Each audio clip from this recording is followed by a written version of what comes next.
그때 내가 잘못했구나 라는 것을 깨닫게 되죠.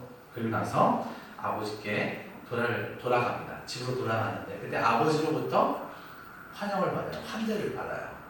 자, 여기까지가 돌아온 탕자의 이야기입니다. 굉장히 해피 엔딩이죠. 그런데 갑자기 누가 등장하냐면 맏아들이 등장하면서 상황이 완전히 반전이 되는 것을 우리가 확인할 수가 있습니다. 맏아들이 밭에 나가서 열심히 일하고 돌아오는데 저 멀리 집에서 잔치 소리가 막 들리는 거예요. 그래서 이게 웬일인가 하고서 종한테 물어봤어요. 아니, 이게 무슨 일이냐? 라고 물어보니까 이 종이 하는 말이 당신의 동생이 돌아와서 당신의 아버지가 너무나 기뻐서 살찐 송아지를 잡고 잔치를 벌이고 있는 중입니다. 여러분, 이 말을 들은 맏아들의 마음이 어땠어요? 화가 난 겁니다. 뚜껑이 열린 거예요. 그러고 나서 집에 들어가야 되는데 집에 들어갈 생각을 하지 않아요. 이때 아버지가 맏아들을 보고 맏아들을 데리고 집으로 함께 들어갈 것을 원합니다. 그런데 이게 맏아들이 아버지에게 뭐라고 이야기하냐면, 아버지, 내가 지금까지 아버지를 위해서 얼마나 많이 열심히 일했는데 이거 너무하는 거 아닙니까? 제가 아버지 언제 속썩여 드린 적 있어요? 제가 언제 아버지 마음 아프게 해드린 적 있어요? 아니, 아버지가 저와 제 친구들을 위해 연두새끼 한 마리를 잡아서 잔치를 벌여준 적 있어요? 정말 너무하시는 거 아니에요? 저는 어떤 놈이에요? 아버지 유산을 가지고 가서 창녀들과 함께 말아먹은 놈 아니에요? 뭐가 좋아서, 뭐가 기뻐서 살찐 송아지를 잡고 잔치를 벌입니다. 이때 아버지가 아들에게 이렇게 이야기해요. 아들아, 너는 나와 항상 늘 함께 있으니 내 것이 다 네 것이 아니냐. 네 동생이 죽었다가 살아났지 않느냐. 네 동생이 잃었다가 얻었지 않느냐. 그런데 이 얼마나 기쁜 소식이고 기쁜 일이냐. 그건 당연히 기뻐해야 될 일이 아니겠느냐 라고 아버지가 맏아들에게 그렇게 이야기를 합니다. 근데 결론이 어떻게 나요? 그 맏아들이 아버지와 함께 그 잔치에 참여했는지, 이 맏아들이 동생의 죄를 용서했는지에 대한 부분은 성경에 언급되어 있지 않아요. 언급되어 있지 않아요. 그것은 사실 오늘 이 본문을 통해서 듣는 우리가 해야 될 우리의 모습이라고 생각이 듭니다. 우리에게 주신 하나의 과제인 것이죠. 예수님은요, 해피엔딩으로 끝날 수 있는 이 탕자의 이야기를 맏아들을 등장시킴으로써 하나님께서 또 다른 메시지를 전달하고자 하셨던 거예요. 여러분, 그림 한번 볼까요? 우리 그때 봤던 그림이죠? 렘블란트의 탕자의 기한이라는 그림입니다. 자, 이 그림을 보시면은요, 여러분이 볼 때 오른쪽에 누가 서 있어요? 누군가요? 맏아들입니다. 맏아들이 서 있는 거예요. 자, 맏아들의 얼굴을 한번 보세요. 화면 다시 한번 바꿔주실래요? 네, 잘 어두워서. 자, 맏아들의 얼굴을 한번 보세요. 그리고 한번 손을 한번 보십시오. 얼굴 굳어있는 표정에, 그쵸? 날카로운 눈으로 누구를 쳐다보고 있습니까? 탕자를 지금 쳐다보고 있는 거예요. 그리고 뻣뻣하게 서 있는 모습, 두 손을 이렇게 붙잡고 지팡이를 잡고 있는 모습은 뭐예요? 동생을 받아들일 생각조차 하지 않는 그 냉랭함과 완고함을 우리가 맏아들의 모습을 통해서 우리가 볼 수가 있습니다. 그리고 이제 첫 번째 그림 다시 한번 보여줄래요? 네. 자, 아버지는 탕자를 이렇게 안고 있잖아요. 근데 맏아들은 어떻게 하고 있어요? 묵묵하게 서 있는 거예요. 저 멀리서. 여러분, 이 맏아들의 모습을 보면서 어떤 생각이 드십니까? 우리는 지난 시간에 집 나간 둘째 아들이 누구냐라고 이야기했을 때 마태복음 15장 1절에 나오는 모든 세리와 죄인들을 상징한다 라고 말씀을 드렸습니다. 다시 말하면 하나님을 떠난 백성들, 하나님을 떠난 사람들, 또 한 주간 우리가 주님 앞에 와서 은혜를 받고 다시 세상으로 돌아가 탕자처럼 살아가는 우리의 모습들을 상징한다고 제가 말씀을 드렸어요. 자, 그러면은 오늘 이 등장하는 맏아들은 과연 누구를 의미하는 것일까요? 자, 누가복음 15장 2절 말씀을 한번 읽어볼게요. 시작. 바리새인과 서기관들이 수군거려 이르되 이 사람이 죄인을 영접하고 음식을 같이 먹는다 하더라. 여러분, 이 마다들은 누구를 의미하는 거예요? 바리새인과 서기관을 의미하는 겁니다. 네. 자, 그럼 바리새인과 서기관들은 어떤 사람일까요? 사실 바리새인과 서기관들은요, 꽤 괜찮은 사람들이에요. 네. 그래서 이 바리새인은 여러분 율법 아시죠? 율법에서 하라와 하지 말아야 대한 부분을 철저히 지킨 사람들이 바로 이 바리새인입니다. 그런데 여러분 딱 봤을 때 오, 대단한 사람들이네, 존경할 만한 사람들이네, 그렇게 생각이 들죠. 그런데 예수님은 이들을 향해서 뭐라고 이야기했냐면 바리새인들의 누룩을 조심하라, 그렇게 이야기했습니다. 여러분 누룩이 뭔지 아시죠? 누룩을 넣어야 빵이 부풀어 오르잖아요. 그러니까 처음과 끝이 틀린 사람들이에요. 안과 밖이 다른 사람들. 그러니까 그들의 외적인 모습을 조심하라. 말과 행동이 다른 사람들이다 라는 것을 예수님이 바리새인들을 통해서 이야기합니다. 그럼 서기관은 뭐냐? 서기관은요, 율법학자들입니다. 율법을 연구해요. 율법을 필사해요. 그리고 그들 율법을 통해서 유대인들에게 말씀을 가르칩니다. 근데 이들은 율법을 지키기 위해서 다양한 종류의 세칙들을 모세 율법에 추가했습니다. 그래서 사람들로 하여금 율법으로부터 자유하지 못하도록 한 거예요. 오히려 율법이 사람을 더 살기에 편하게 해주고 자유롭게 해줘야 되는데 오히려 그것이 족쇄가 되게 만든 거예요. 그래서 사람들은 율법에 얽매이고 율법의 정죄를 받고 살아갈 수밖에 없게 된 거죠. 그러니까 이들이 특징이 뭐냐면 사람들에게 인정받기로 하고 사람들에게 칭찬을 받기로 하고 그리고 자신의 의로움을 자랑하고 내세우는, 그리고 사람들에게 보이기 위해서 많은 사람들이 모이는 회당에서 기도하고, 그런 모습들을 우리가 바리새인과 서기관을 통해서 알 수가 있습니다. 그들의 위성과 그리고 그들의 탐심과 명예욕에 눈먼 자들이었다는 것을 알 수가 있습니다. 자, 이런 바리새인과 서기관들의 잘못을 깨닫게 하기 위해서 예수님은 지금 탕자의 비유를 통해서 마다들을 등장시킴으로써 그들의 위선과 교만을 절실히 적나라하게 드러내 보이신 겁니다.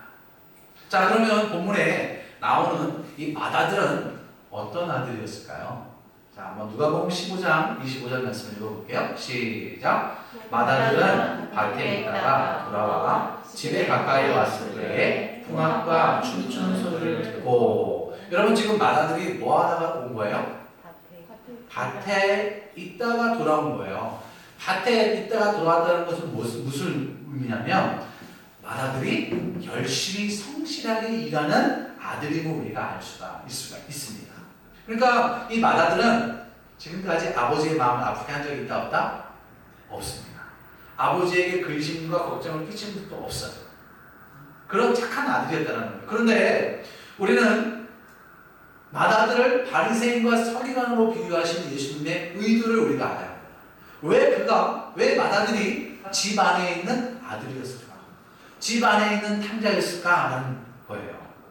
오늘 본문에 등장하는 마다들의 모습을 통해 저와 여러분들에게 주시는 하나님의 뜻이 무엇일까를 우리 함께 살펴보는 시간 되기를 소망합니다. 첫 번째는요, 같이 한번 읽어볼까요? 시작. 마다들은 아버지의 마음을 몰랐습니다. 아버지의 마음을 몰랐다는 것은 뭐냐면은 아버지가 소중히 여기는 것이 무엇인지를 몰랐다는 거예요. 자, 누가복음 15장 32절 읽겠습니다. 시작. 이내 동생은 죽었다가 살아났으며 내가 잃었다가 얻었기로 우리가 즐거워하고 기뻐하는 것이 마땅하다 하니라. 아멘. 탕자의 마음이라는 유명한 소설을 쓴 스잔 에르츠라는 작가가 이렇게 묻습니다. 이 비유 속에 등장하는 아우는 육체적으로는 아버지를 떠나 먼 곳에서 방황하고 있었지만 마음 한 구석은 항상 집에 와 있었다. 그러나 형은 몸은 집에 있지만 마음은 항상 밖에서 방황하고 있었다. 이 사람 중 누가 더 탕자인가? 사실요, 마다들이 밭에 나가서 열심히 일한 것은요, 아버지를 위해서 일하기보다는 누구를 위해서 일한 거예요? 자기 자신을 위해서 일한 겁니다. 자기 자신을 위해서 일하는 거예요. 왜요? 그것은 곧 나의 재산이 되기 때문에 그런 거예요. 그런데 누가 돌아왔어요? 둘째 아들이 돌아온 거예요. 나가서 재산을 다 탕진하고 돌아온 둘째 아들이 돌아온 거예요. 동생이 돌아오자 아버지가 그 아들을 어떻게 했어요? 지위를 회복시켜 줬잖아요. 다시 상속권을 회복시켜 준 거예요. 그러면 아버지가 나에게 준 재산의 3분의 1 가운데 그 일은 누구에게 다시 돌아가는 거야? 동생에게 돌아가게 되는 겁니다. 그러니까 내 재산의 일부를 다시 동생에게 줘야 되는 그런 상황이 되는 거예요. 자신에게 돌아올 이익이 줄어들게 된다는 거예요. 그런데요, 아버지는 이런 마음이었을까요? 아닙니다. 아버지는 재산에 대해서 전혀 관심도 없습니다. 온통 누구예요? 집 나간 아들에게만 있었던 거예요. 노심초사 나간 자식 돌아오기만을 기다렸습니다. 둘째 아들이 돌아왔을 때 아버지는 어떻게 해요? 그 먼 곳에서 아들을 본 순간 달려가잖아요. 그리고 뛰어나요. 입을 맞춰요. 입을 계속 맞추는 거예요. 그리고 새 옷을 입히고 손가락에 가락지를 끼우잖아요. 그리고 발에 신을 신깁니다. 그리고 살찐 송아지를 잡아요. 우리말로 말하면 비싼 하루를 잡는 거예요. 그리고 사람들을 불러놓고 큰 날씨. 이때 아버지의 기쁨, 이때 기쁨을 이렇게 표현하고 있습니다. 누가복음 19장 32절. 이내 동생은 죽었다가 살아났으며 내가 잃었다가 얻었기로 우리가 즐거워하고 기뻐하는 것이 마땅하다 하니라. 아멘. 아버지에게는요 뭐였어요? 돈? 아닙니다. 아버지에게는 명예? 아닙니다. 아버지에게 재산? 아닙니다. 아버지에게 가장 큰 기쁨은 뭐예요? 자식이 집 나간 아들이 들어왔을 때, 잃었던 아들이 얻었을 때. 여러분은 이것을 통해서 뭘 알 수 있는지 아십니까? 하나님의 그 마음이 어디에 있어요? 집 나간 아들에게입니다. 다시 말하면 저와 여러분들에게. 하나님 여러분요 부자 되길 원하실까요? 아니에요. 여러분 항상 하나님 곁에 하나님의 마음을 이해하고 하나님과 동행하는 삶을 살기 하는 더 원하세요. 아멘. 만약에 여기서 맏아들이 아버지의 마음을 조금이라도 이해하고 알았다면 여러분 동생이 들어갔을 때 어떻게 했을까요? 그렇죠. 환영하죠. 축하해야 하지 않겠습니까? 그러나 맏아들은 그렇게 하지 않았습니다. 그 아들에 대해서 무관심했습니다. 게다가요 돌아왔다는 소식을 듣고 어떻게 해서 화를 냅니다. 화를 내요. 벌컥 화를 내요. 여러분 바리새인과 서기관들을 보십시오. 그들은 죄인, 세리와 죄인들에 대해서 무관심했습니다. 오히려 그들과 함께하는 것을 재수가 없다라고 생각을 했어요. 그들과 함께 식사하려는 예수님을 향하여 죄인을 영접하고 음식을 같이 먹는다라고 비아냥거리며 정죄했습니다. 최근에 있었던 일인데요. 최근에 전도하다가 어떤 한 사람을 만났습니다. 그런데 제 마음속에 그런 마음이 드는 거예요. 이 사람이 예수를 믿어야 하는 건 맞는데 꼭 우리 교회에 와야 되는가? 하는 그런 마음이 드는 거예요. 그런 마음이 들었어요. 왜냐하면 사실 그 사람이 부담스러웠거든요. 왜 부담스럽냐면 성격이 참 까칠해요. 말도 투박해요. 그리고 자기 말만 해요. 아는 척하는 거예요. 그리고 외모는 초라한 거예요. 그러니까 마음에 이 사람이 우리 교회에 꼭 안 와도 되겠다. 그런 생각, 그런 마음이 드는 거예요. 여러분 그때 제가 어떤 마음이 드는지 아십니까? 야, 이거 목사로서 할 생각이 아닌데? 이게 바로 맏아들의 생각이었다는 거예요. 맏아들의 마음이었다는 거예요. 저도 맏아들과 같은 생각을 가지고 있을 때가 있다는 거예요. 여러분 이 마음이 있을 때 어떤 사람이 되는 거예요? 진정한 탕자가 되는 거예요. 그런데 예수님은 어떻게 했습니까? 수고하고 무거운 짐진 자들아 다 내게로 오라고 하셨어요. 예수님은 죄인을 부르셨고 그들과 교제하며 식사를 나눴습니다. 하나님의 나라의 복음을 전했습니다. 여러분 주님의 마음은요 세상에 방황하는 영혼들에게 있어요. 주님의 마음은요 하나님을 믿는 거룩한 믿음의 자녀들에게 마음이 가여 있습니다. 더 행복한 교회 믿음의 성도 여러분, 우리는요 주님의 마음을 알아 예수님의 마음으로 죄인이 주님께 돌아오기 위해 함께 기도하고 전도할 수 있기를 주님의 이름으로 축복합니다. 여러분, 이 마음이 없으면 탕자와 같은, 맏아들과 같은 집안의 탕자와 같이 되는 겁니다. 자, 두 번째는요, 아버지의 사랑을 받고 있는 존재라는 사실을 몰랐습니다. 자, 누가복음 15장 29절 말씀을 읽을게요. 시작. 아버지께 대답하여 이르되 내가 여러 해 아버지를 섬겨 명을 어김이 없거늘 내게는 염소 새끼라도 주어 나와 내 것으로 즐기게 하신 일이 없더니. 아멘.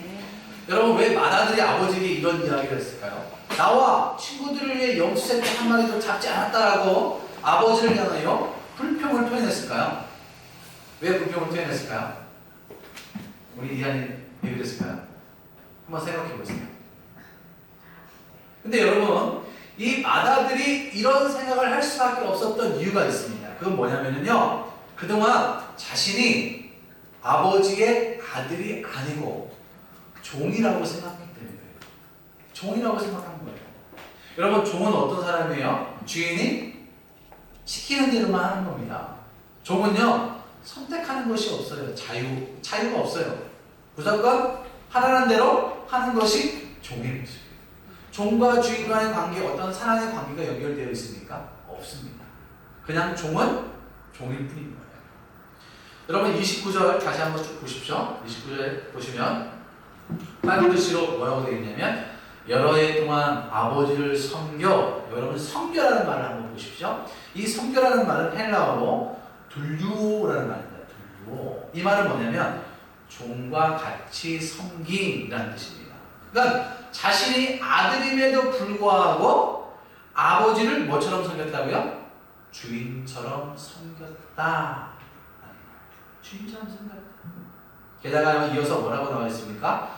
명을 어김이 없거늘 이라는 말이 나옵니다. 이 말은 뭐냐면 아버지의 말을 기쁨으로 순종했다라는 말이 아니에요.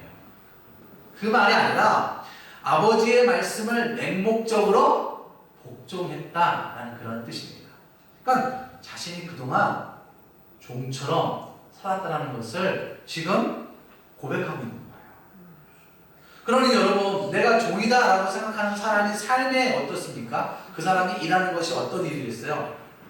예? 내가 정성으로 내 마음을 담아서 열심히 했겠습니까? 물론 열심히 했겠죠. 그건 내 재산이니까. 그러나 여기에는 뭐가 있었냐면 의무적이라는 그런 마음이 숨어져 있었던 거예요.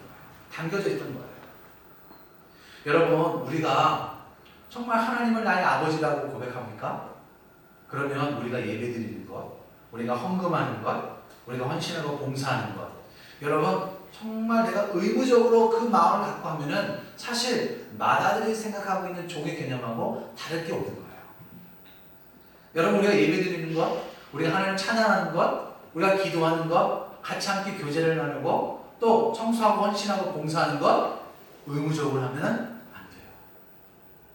하나님이 나의 아버지시오. 나는 하나님의 자녀이라는 고맙고 감사한 그 놀라운 은혜를 받은 자임을 깨닫고 빚진 자의 모습으로 감사함으로 자원함으로 하나님의 일을 감당하는 거예요. 아버지는요 맏아들에게 이렇게 이야기합니다. 15장 31절입니다. 시작. 아버지가 이르되 예 너는 항상 나와 함께 있으니 내 것이 다 내 것이로되. 여러분, 여기서 예는 무슨 의미일까요? 예라는 말은 뭐냐면 다정한 표현입니다. 그러니까 아들아 뜻이에요.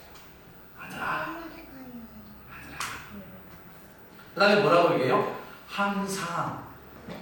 네? 너는 항상 나와 이렇게 이야기하고 있어요. 항상이라는 말은 뭐예요?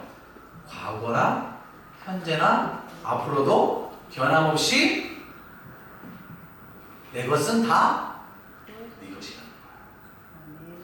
아버지로서의 모든 소유에 대한 권한, 모든 권위를 아버지는 항상 어떤 상황 가운데 있다 할지라도 인정하고 있었다는 거예요. 여러분, 우리는 종이 아닙니다. 우리는 하나님의 거룩한 자녀예요. 하나님의 자녀라는 말은 뭐예요? 하나님으로부터 하나님의 사랑을 항상 받고 있는 존재라는 사실이에요. 여러분 지금도요 하나님의 사랑하심이 여러분 가운데 있습니다. 믿을 수 있길 바랍니다.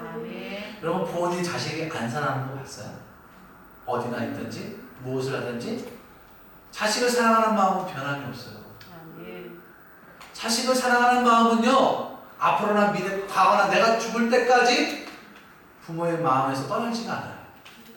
그게 바로 부모의 마음, 아버지의 마음.